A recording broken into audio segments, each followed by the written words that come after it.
What is guided access on iPad? If you've never used this feature before, you're going to find it really helpful. Guided access is an accessibility feature that locks your iPad to a single app.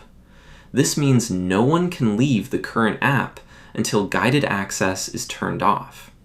It's great for kids, classrooms, public displays, or anytime you want to keep the iPad focused on one task.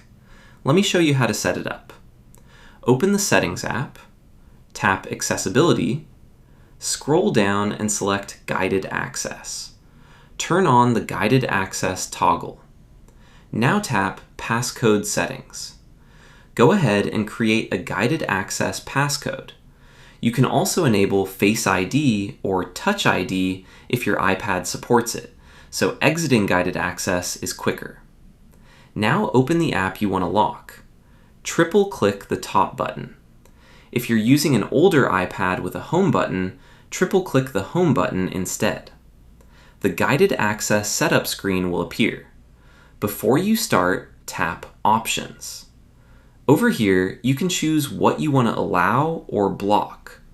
For example, you can disable the volume buttons, keyboard, motion, or touch controls. You can even draw a circle around a specific part of the screen to prevent anyone from tapping that area. Once you're done, tap Start from the top right corner. Your iPad is now locked to that app. To exit Guided Access, triple-click the top button again, or triple-click the home button on older iPads. Enter your Guided Access passcode. Then tap End in the top left corner. That's it. Guided access is now turned off, and you can use your iPad normally again.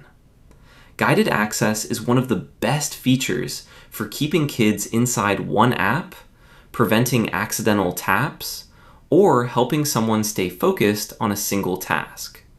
If you have any other questions, ask in the comments below. Don't forget to like this video and subscribe